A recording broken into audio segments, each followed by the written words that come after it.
Hello fly tyers, welcome to another episode of Aaron at the Fly Desk. Today we will be tying a gold-ribbed hare's ear fly, and I'm going to be using just some olive thread on this one. I like to keep my hare's ears pretty neutral, so olives, browns, that kind of color. So the first thing we do is we got our gold bead. This is tied on a size 14 hook. And we've got a 7/64 gold bead going on this. And this is my little spin on a classic fly. I'm sure everyone has heard of this fly. And it's very effective. All over where there's any type of mayflies, or you know, even when there's caddis coming off, a hare's ear can work good. So what I like to do is I like to use goose bites for my tail, and if you bend it and fan it out, you'll see there are just these little fibers that come out. So we're going to get a couple of those fibers.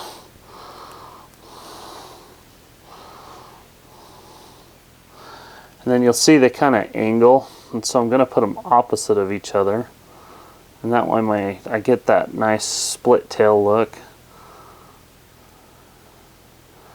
And that takes a little longer to do it this way, but I've just found I really like the split tail on all my nymphs. I think it triggers some good strikes. So you can use these when stoneflies come off, especially when you do this split tail like this.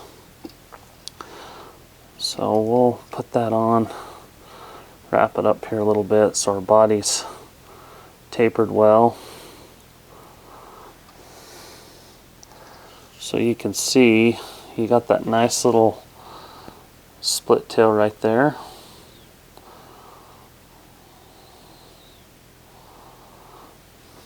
Okay, next thing we're going to do is we're going to put on our gold wire.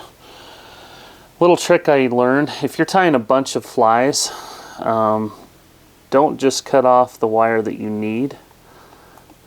What I like to do is cut a big long strip of it.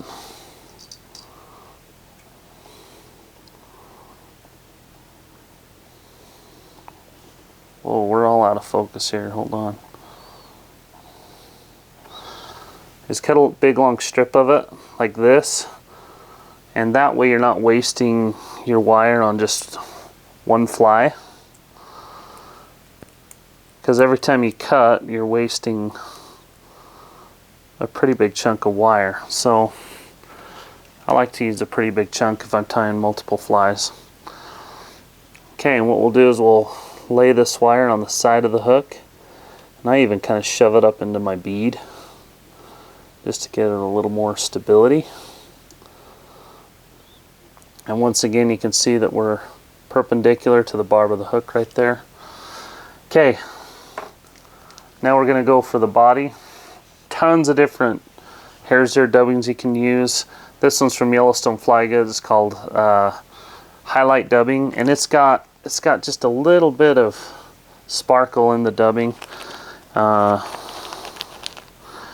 I like the texture a little bit better than using like a natural hare's ear dub. This has kind of got a mixture of probably natural and synthetic. But you can see the fibers on the hare's ear dubbing are a little more coarse, but we do have that nice sparkle added into the fly. So I really don't worry so much about my hare's ears having a bunch of dubbing sprayed out all over, because once it gets wet it does tend to compact in the water. So then we just take our wire and we rib the fly evenly.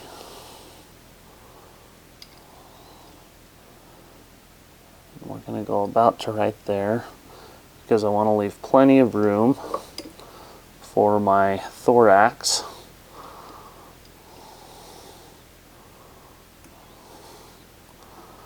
Okay.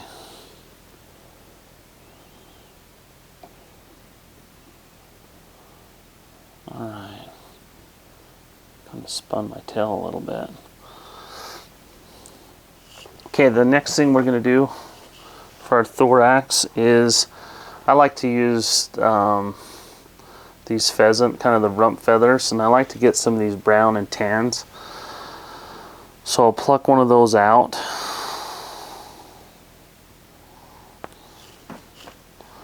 So this is what the feather looks like. You can also use mallard flank. And typically what I do is I actually cut the tip off of this feather.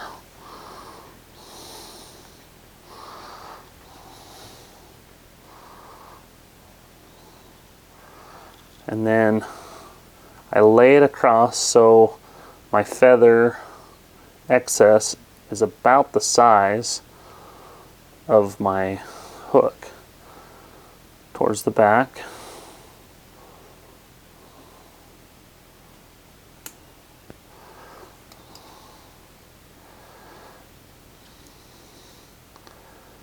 Okay. So a good rule of thumb is you go about the last half part of the hook, because you got a bead there. If you don't have a bead, it's the last 3/4, and that's what you're going to use for your thorax. That's kind of the measurement that I like. So I'm going to just grab some more of this hairline dubbing and spin it right on my thread.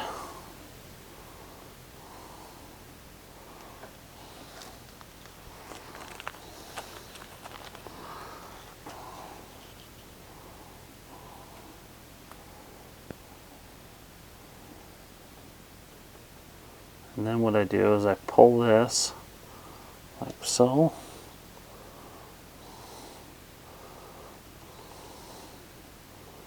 Whoops.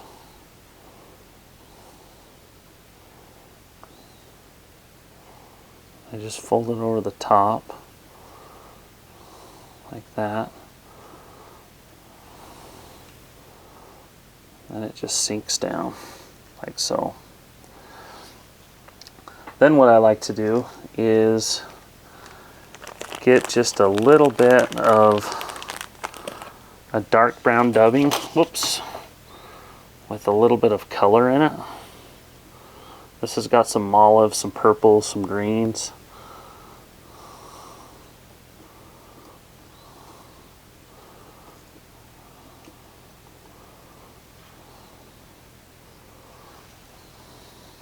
Like so. And we'll get our whip finisher out.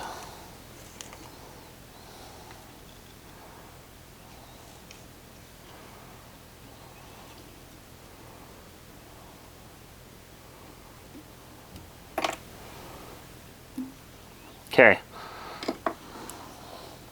Now once I've done this, what I like to do is I like to get my little dubbing brush out, and especially this top dubbing that I put on. I like to comb it out, and then when I cut it with my scissors, I taper it so it's long on the front and short on the back. I'm just going to trim it up here so you can see I've got my nice split tail, I've got a good thorax, I've got kind of this dark part at the front. The last thing I like to do is I like to get a little bit of UV glue, and whoops, I like to put it right here on my thorax.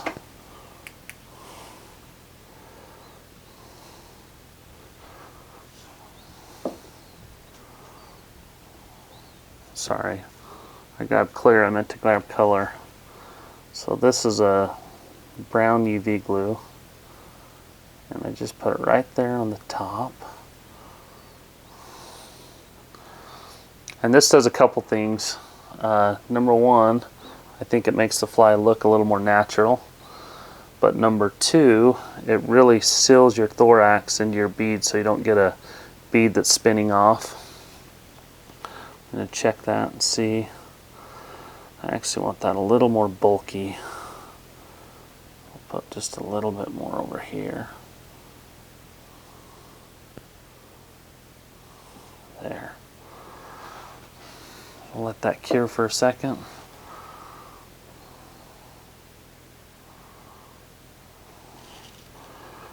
Alright. So this is my rendition of a gold-ribbed hare's ear. I did get my tail just a little bit crooked, but I can fix that by pulling it. Very, very effective fly.